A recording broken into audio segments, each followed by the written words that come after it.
take a journey with us down the rabbit hole of one of the oldest and most consistent MCs out there today. We also talk about top 10 hip-hop albums of all time. Happy Halloween. This will air right around Halloween. And we got new merch. We got hats. We got shirts on our website. We want to thank a few sponsors this week. We have All Dry Erase Company out of Broomall. They do custom dry erase boards, custom printing, dye sublimation. Paris Baguette Bakery and Cafe just opened up today in Newtown Square. Check our video. Everything is delicious, super cheap. Go check them out. We hope you enjoy the show. All right, guys. Welcome to another episode of 40 Years and 40 Beers with your hosts, Bob Bain and Joe Massi, where if you let it, all of your dreams may come true. We got to start out with congratulating ourselves. The official Riverside YouTube channel, they said that only 90% of podcasts don't make it past episode 10. Then they said 90% of those people don't make it to episode 20. This is episode 22. We're officially old enough to drink now, and I think that's a major accomplishment. I'm happy that we're in the middle of season 2, and we're back just the two of us for the first time in a while. I'm feeling good. How about you? I'm feeling great. We had some pretty good guests. I think we had a great run there. We stayed in a specific genre, right? We had Chris Pierre Domenico on from Delco the Movie. We had Leah Savoli on, who was also from Delco the Movie. Also had some really interesting credits as well. And then we had our friend Chris Roberts, who told us some amazing stories that I thought was just going to be all about him being on Cobra Kai, but then we find out he's like the first Caucasian member ever of the Latin Kings. So that was really interesting. We're trying to align on movies, TV, streaming, you know what I mean, multimedia, entertainment type stuff. And I mean, we've been lucky enough to get, these great guests and keep that going. And another round of applause. I think the stuff you've been doing on TikTok with The Sopranos is fantastic. Thank you. We're going, the one video is close to 300K. But there's constant activity. You were telling me this last night. There's constant activity.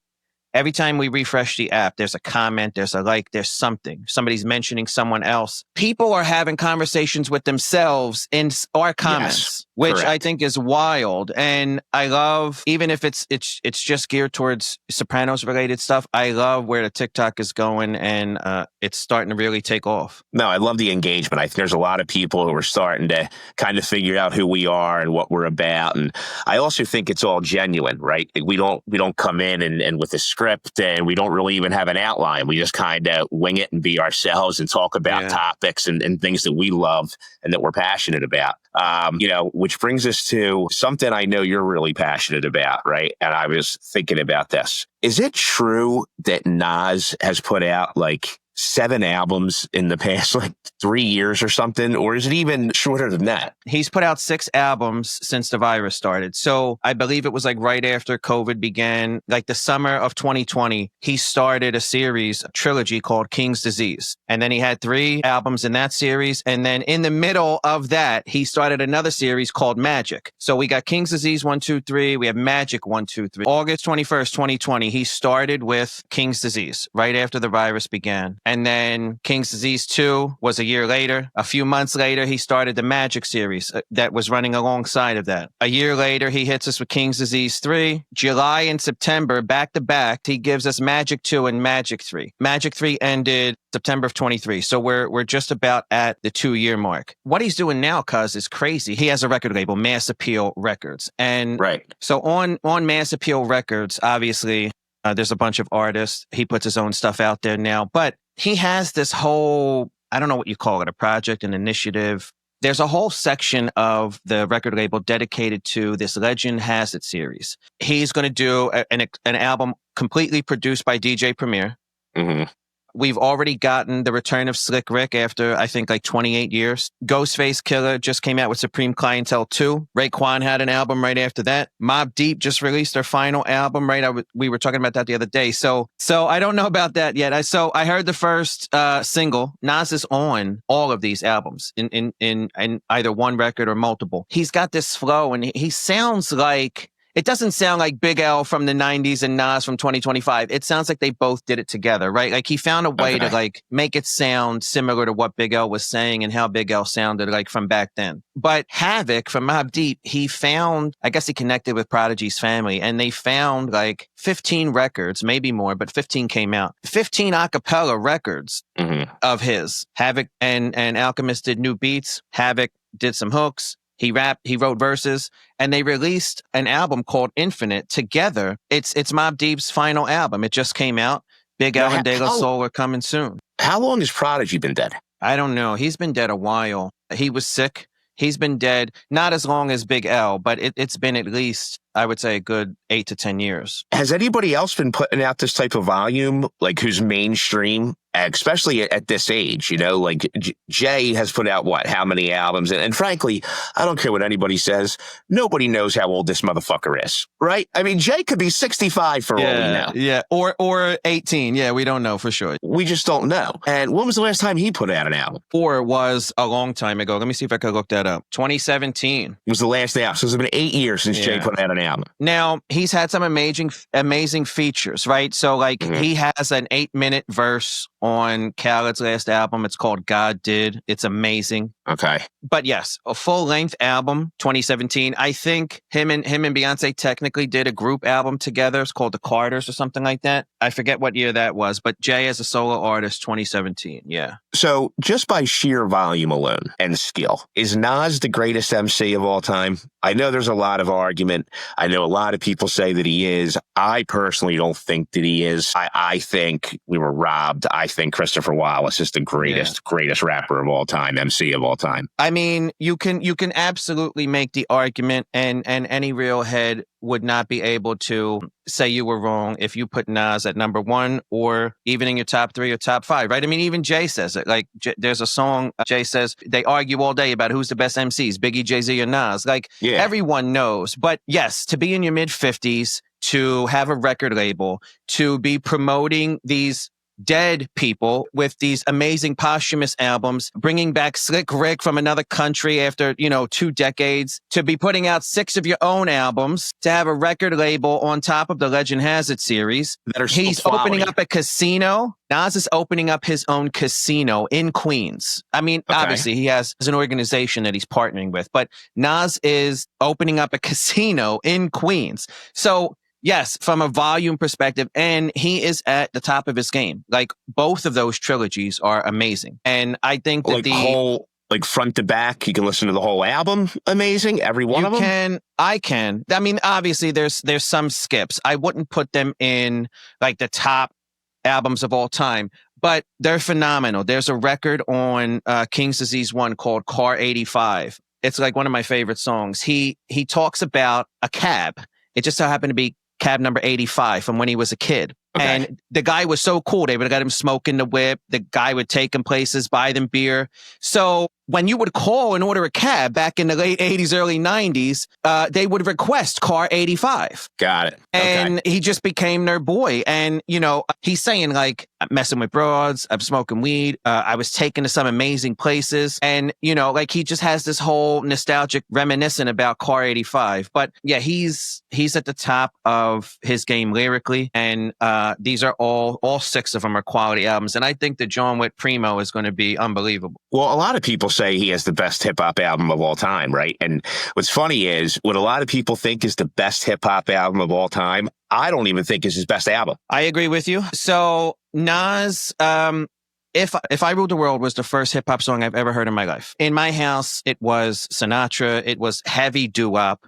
My mom and dad both were heavy on doo-wop. And I remember I was at my cousin Anthony's house and If I Ruled the World came on, and that was the first time I heard it. And the hook with Lauryn Hill, it was just like, from that minute, you know what I mean? Like, it was something that stayed with me forever, obviously. And then I had to go back and learn about like Wu-Tang, Eric B. and Rakim, all the stuff that came before it was written. But I agree with you. I think where you're going with this is, yes, Illmatic is yes, correct. It was written is better than Illmatic.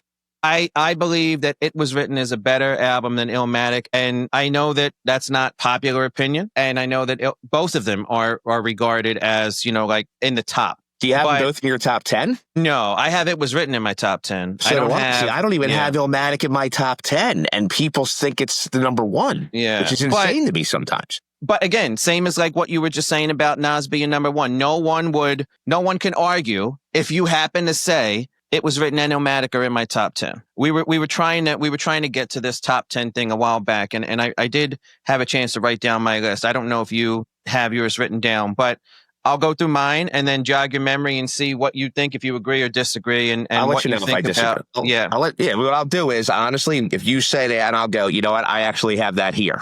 Yeah, okay. So number one, I have Life After Death. That's definitely in my top 5. It's not my number one. For me, there's no skips. It's an amazing album. I think it still holds up today.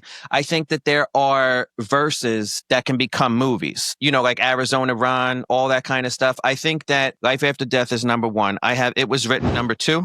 Okay. I have that in my top 10. It's not my number 2. I have Blueprint 2 at number 3. Okay. So a lot of people say Reasonable Doubt or Blueprint 1, but for me, it's Blueprint 2. I remember Poop was living with me when that came out. We were so broke that we could only get we couldn't get the whole album. You could only get the single. No, so it was a double CD. And obviously this was before streaming. So we knew somebody who had both discs. They would let us borrow one while they listened to the other, and then we would switch. Blueprint 2 is number 3 for me. Flesh of My Flesh, Blood of My Blood. Now here's another guy who his debut album and then his sophomore follow-up were 8 months apart. X dropped It's Dark and Hell Is Hot and Flesh of My Flesh, Blood of My Blood in the same year. But Flesh of My Flesh that's number 4 for me. Number 5 is Chronic, 2001. I think I still listen to that from start to finish till this day. You know what I mean? Like these other ones I'll go back to. I have to like intentionally force myself to go back to the other ones. But Chronic, those beats, the melodies, I could throw next episode on at any point in my life and enjoy it. It was a huge part of my life. I was playing baseball down in Florida when that came out, and I remember every time I was riding to a baseball game, I always had my headphones on listening to Chronic 2001 because it was 2000. It was the summer of 2000 that it came out. Right. It was also the introduction of Eminem. No, it wasn't. No, Slim Shady was out before that. Slim Shady LP came out before 2001. Forgot About Dre might be the best song on 2001, and he murdered that. And then, of course, Jay-Z wrote for him on Next Episode. But the fondest memories that you attach to music, it makes those your number ones, your favorites, your top, right? So, yeah, like you're saying, like, Chronic, there's tons of memories connected to the Chronic. The memory I was just telling you about, the Blueprint and stuff like that. Number 6, I also think this is a hard one for anybody to argue with, being in the list, Get Rich or Die Trying. Really? Get Rich or Die Trying was... I mean, commercially, it's in the top 10, but...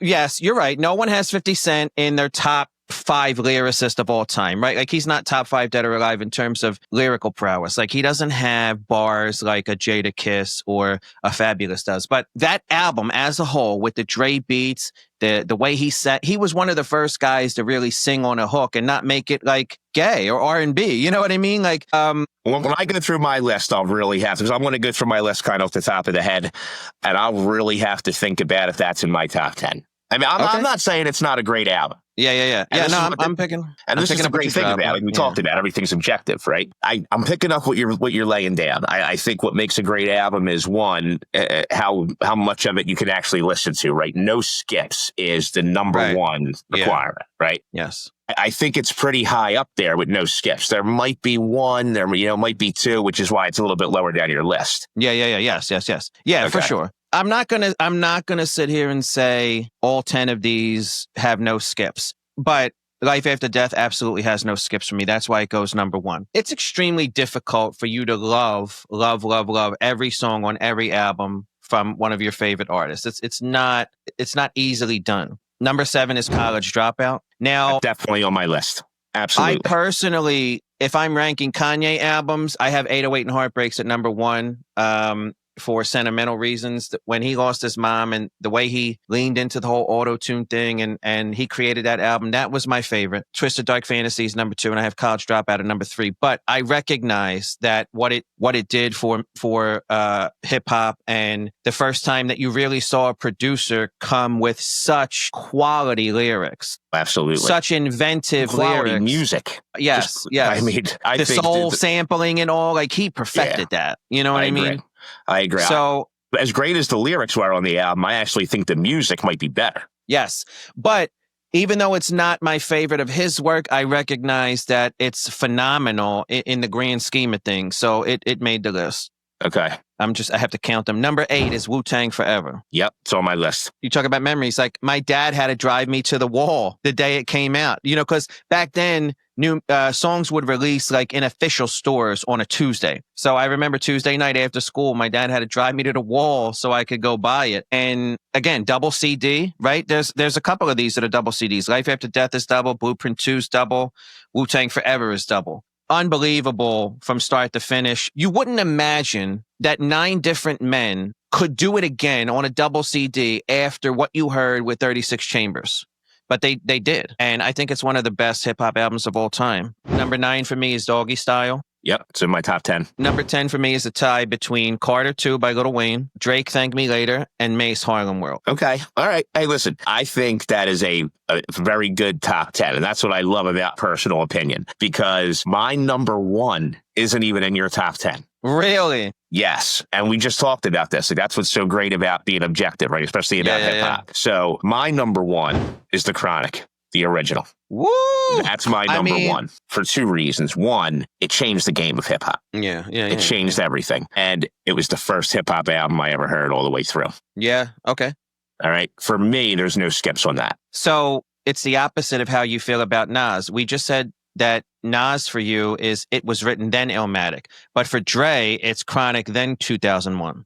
Correct. Okay. Correct. Now, this is a big thing about my list, actually, and I think this could be, again, about the part about being objective, and it's a bias thing maybe, but I have a lot of 2-time artists on my list, all right? Really? So what do you mean by that? Dre, for example, might be on my list twice. There might be 2 albums. Jay might be on my list twice. You know what I'm saying? Well, okay, I tried hard not to do that, but if you feeling it, you're feeling it. So yeah, in my opinion, it just these are the best albums of all time. You know what I mean? What do you got? Who do you got at number 2? Number 2 is It Was Written. Okay, number all 2, right. It Was Written. All right. Number 3 for me is Wu-Tang Forever. All right. Wu-Tang Forever was the most incredible album I ever heard in my life up to that point, because I actually had to go back and listen to 36 Chambers after Wu-Tang Forever came out. Like, I didn't appreciate 36 Chambers until Wu-Tang Forever came out. That's interesting. I think in general, for me personally, I appreciate albums more the older they get. All hip hop albums, right? Like,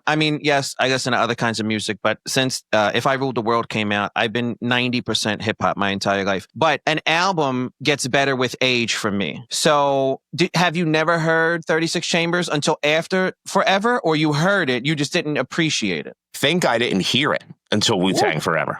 Okay. So Wu-Tang Forever was 97. I mean, I remember vividly. Yeah, and I mean, I knew who Wu-Tang was. I just didn't really listen to them until Wu-Tang Forever came out. Yeah, well, and because, like, how could you not know Method Man or All I Need or Ghostface and Mary J. Blige? Like, exactly. Yeah. I listened to them individually. You know, like I listened to Ghostface, I listened to Method Man, but I wasn't listening to 36 Chambers until I heard Wu-Tang Forever. We might, if we Iron Man, if we were doing a Wu top 10, Iron Man would probably be my number 1, and I would say Forever might be number 2.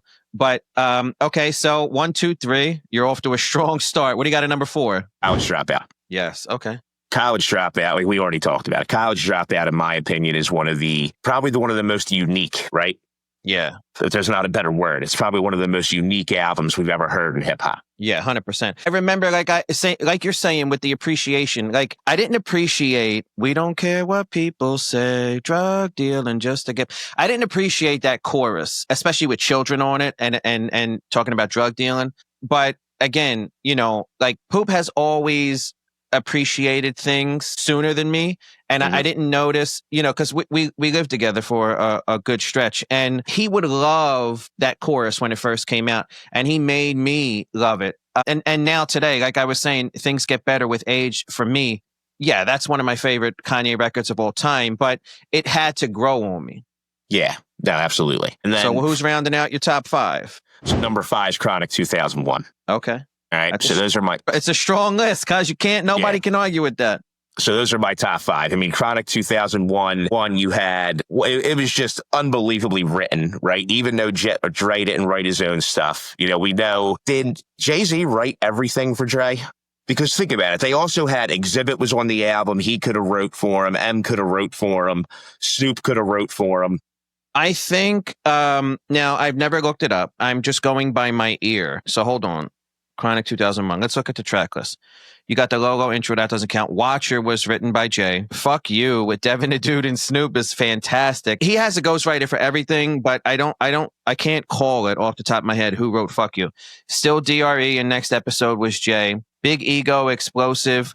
What's the Difference? I feel like Eminem wrote What's the Difference for Dre. Right, yeah, it sounds like it. And Forgot About Dre, I feel like he wrote that one as well. And the rest of these, like, I always thought The Message and the other one, what's the other one here? And Murder Inc. I always felt like he tried to write them himself, especially The Message. Like when he's talking about Eazy-E and stuff, I felt like he tried to write that himself. But I feel like he had a handful of different people participate based on what the record was. Because you have to imagine, it would be weird if Jay-Z wrote a verse for Dre and then he hopped on a song with Eminem. You know what I mean? Yeah, no, exactly. If Eminem writes it, it kind of blends a little better. There's a little more glue there. Yeah, no, I hear what you're saying. That makes perfect sense. So what was that? That was 5. Who do you got at number 6? Number 6 is Life After Death. You got him way down low, cuz. For me, I got him way down. I do. You're on record moments ago saying Biggie was the best rapper of all time. I know. I like all of his stuff collectively. You know what I mean? There's certain believe it or not, like Life After Death, that album, for example, that's not in my top 10 because as much as I love it, as much as you mean Ready to Die? Ready to Die. Yeah, as much as I love Ready to Die, there's probably 4 or 5 songs on there. I'm like, you know what? They're great. What he's talking about, but they're just not for me. You know what I mean? Yes, I agree. Ready to Die has skips. I agree with that. The reason I love Life After Death is it was such a transition, right? Think about what was being talked about and what was being told on Ready to Die. And it was all about the street life. It was all about the hustle, right? And then Life After Death was about making it.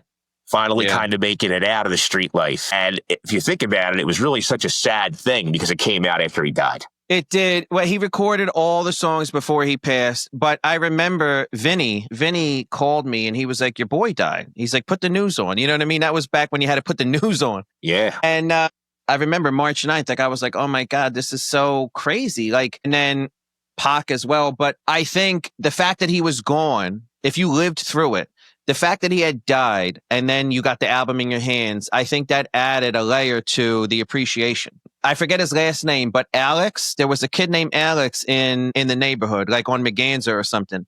And he had a Jeep, like a RAV4. Alex Stewart. Yeah. I remember Alex had the cassette tape, and we would listen to Notorious Thugs on repeat in his car and just drive around the neighborhood. But I think just in a general sense, the fact that he had died moments before the album was released, it made it feel different for you. Like you were listening to something that was more special because like now this guy's gone. You can't tell him how great it was. You're not going to hear another record from him again. Although we kind of did hear some weird stuff. But okay, so who do you have at number 7? So wait. You have skips on Life After Death? A couple. I mean, not many, but it is a double album. I mean, but that's why I'm saying my argument is that that's why it's number 1, because out of 24 songs, I'm saying no skips. Exactly. And that's where the objectivity comes in. Right? I mean, I bet you I could pick your skips. I bet you I could pick your skips. My Downfall, Long Kiss Goodnight, and You Nobody Till Somebody Kills You. The last 3 on disc 2. Wait, did you just say You're Nobody Till Somebody Kills You? You think I skipped that? Yeah. I don't skip the Long Kiss Goodnight either. All right. I mean, what are you skipping over here? The intro, Somebody's Gotta Die, Hypnotized, Kicking the Door, Fucking You Tonight, Last Day, I Love the Dough, What's Beef, the interlude, More Money, More Problems, Bleed. Oh, I can't say that. Ninjas Bleed. I Got a Story to Tell. Notorious Thugs. Missing You. Another. Going Back. It's a great album. It's phenomenal. It's unbelievable. It's not my number. It's my number 7. Yeah, I can't argue. I can't argue. Or is that my number? It's my number 6, right? No, 6 was. Yeah, it is number 6. Yeah, it's my number 6. Yeah. All right. What's number 7? The Black Album, Jay-Z. Classic, Mel. That for me on that, there's no skips. Yeah, there's no skips. And the fact that it was at that time, because he was on top of his game, because I have another album coming up later that's in my top 10 of his, that you really thought it was his last album. Well, and I think he was genuinely trying to make it his last album, and that's again right. Like you're saying, I think that made it more special. You were like, this is the last time we're ever going to hear this motherfucker, and this album is fantastic. It was unbelievable. He literally destroyed hip hop. He destroyed hip hop with that album, and that's why he couldn't leave. He was like, "All right, I'm still the greatest album. I'm the greatest out there. I can't leave now." So that's if no one else is going to do anything like this again, I got to keep going. Yeah. All right, number 8. All right, All Eyes on Me. Yeah, love All Eyes on Me. That was the first. That was the first album I purchased. The first song was "It Was Written," but the first album I bought my own money at Kmart was "All Eyes on Me."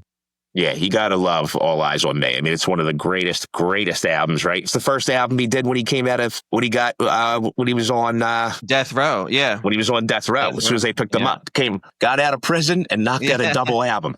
Yeah. How you gonna get a double album as soon as you get out of prison? Now, I will say I agree with you, and I struggled with putting Pac in my top 10, but I have skips on All Eyes on Me. Do you have skips on All Eyes on Me? You got to be honest. There's another double, one or two. Yeah, another double CD. Yeah, that's why it's number 9. Yeah, or number 8. Number 8. Who do you got? Number 9? Number 9 is 36 Chambers. Look at you, 2 Dre's and 2 Woos. That's awesome. Yeah, 36 Chambers. Mystery of chess boxing. You can't. Just the style. It's the first time we ever heard a style like that, right? Everybody from Staten Island. Who the hell knew where Staten Island was before Wu-Tang came out? Yeah. Right? Protect Your Neck may have been. I remember when the video came out, and it was the most raw thing I've ever seen in my life, right? Then the album, when I went, like I said, I knew Protect Your Neck. Okay, I knew that song, but I never went back and listened to the whole album until after Wu-Tang Forever. But the song itself, the whole album was just so raw, right? That's what RZA was going for. I mean, he wanted it to sound like it was being recorded in a basement. He intentionally, he said multiple times, he intentionally wanted to be gritty and raw and slightly unprofessional sounding. And even the guys too, there were a lot of mistakes on the album. Things were offbeat. You might hear a hook that's 4 bars and doesn't repeat again, right? So, but the imperfections made it perfect. No, I agree. It absolutely did. And then number 10, it's another double. All right, another double artist. Or not a double CD, a double. You got another artist you're repeating. Yeah. Okay. Dynasty. Yeah. I love the Dynasty. Think about, songs like Parking Lot Pimpin', right? 1-900 Hustler. Right? Think about all the people who were introduced on that album. Philadelphia, State Property, the whole everybody. Remember, he's like, who the fuck? What? Yeah. Jeff Blake and South Beach out of the reach of the police. On my lap. That album was unbelievable. That was 99? Probably. That was the summer of 99. I'm almost positive. The not Park on Pimpin'. 1-900 Hustler was original with the phone calls. I had never heard that before. Oh my God. First things first. Watch what you say out your mouth. I remember as soon as you heard it, you were like, who the hell is this guy? Yeah. And you couldn't help but that's a verse where every time you hear it, you have to sing along. You know what I mean? Freeway had some anthems like that. What we do, International Hustler. But the intro to the Dynasty album is the best intro in all of hip hop. Well, really? You think the intro to Reasonable Doubt? Yeah. Oh no, but that's the Jay's intro is a full record. It's a song. Yeah. No, as a skit, I agree with you. Reasonable Doubt, maybe when Biggie's banging the broad in Ready to Die. Some of that stuff is classic. People don't do skits anymore. But if in terms of people rapping on the intro, the Dynasty intro is at the top of the list. No, I agree. I can still hear it in my head. I think it's one of the best intros. The theme song to The Sopranos. I think it's one of the best intros of all time. No, That's it how he is, starts absolutely. off, the theme song to The Sopranos. Yeah. Yeah. Okay. So that's a great. I think they're both great lists. That's a great. Yeah, it's a great top 10.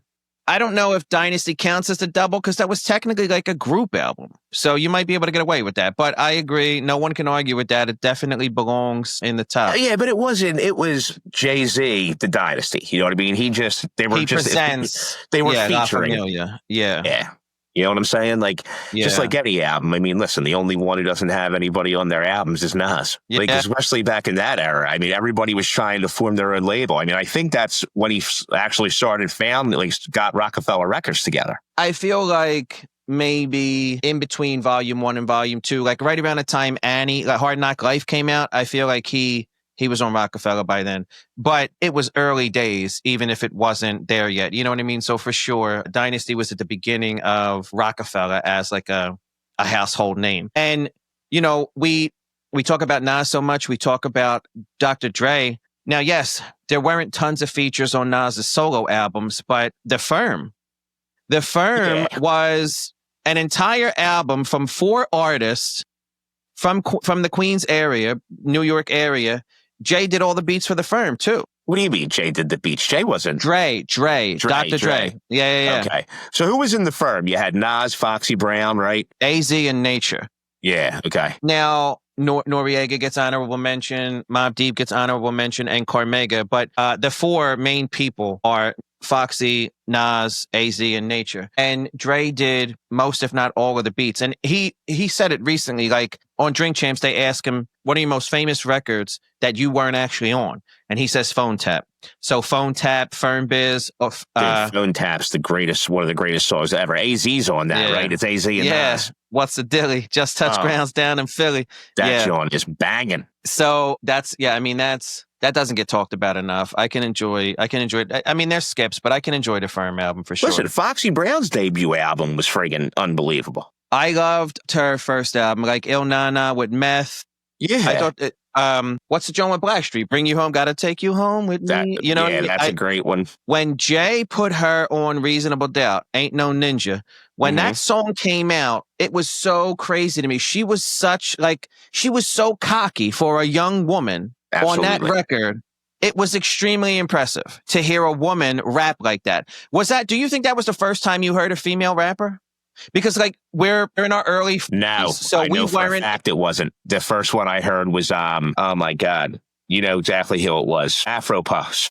Lady of Rage. Yeah. Rage. No, you're right. But no offense, but she blended in with the men much on a lot more on that record. Yeah, and she was horrible. It was just a pop song at the time, right? I mean, right. But we're a little too young for the Queen Latifah, and what's the other broad's name? What, for female rap artists? Hip hop? Yeah, MC Lyte. I mean, MC Lyte and Queen Latifah. We weren't really banging that. Like we weren't playing. I didn't own a Queen Latifah or MC Lyte cassette tape. Did you? No. Well, who was first? Was Foxy before Eve? Yeah, way before Eve. Yes, but you're thinking about Little Kim. I don't know the answer to that question. I was wondering. I guess you're right because Eve was the first lady of Rough Riders. So she wouldn't have come out until after DMX. Correct. And if you remember, her and Beanie were coming out at the same time. There was a label in Philly called Black Friday, and they were connected there. Actually, Eve got Scott Storch his start with Dr. Dre. Yes. Yeah. So a lot of people don't realize he's from Philly. Yes. Yeah. He used to be a member of the Roots. The Roots were in Philly. Beanie and Eve were coming up in Philly. They were part of a label called Black Friday. Black Friday management is kind of how they got in front of Rough Riders and Rockefeller, got the exposure to be able to perform for them and get signed and stuff like that. But Kim and Foxy were earlier than Eve, but way later than people like Queen Latifah and MC Lyte. And of course, we know of those legendary female artists, but Kim and Foxy were the first ones I actually heard on a record. Like you hear Kim on Biggie's albums, and then you heard Foxy on either her own album or Jay-Z and Nas's albums. And Affirmative Action.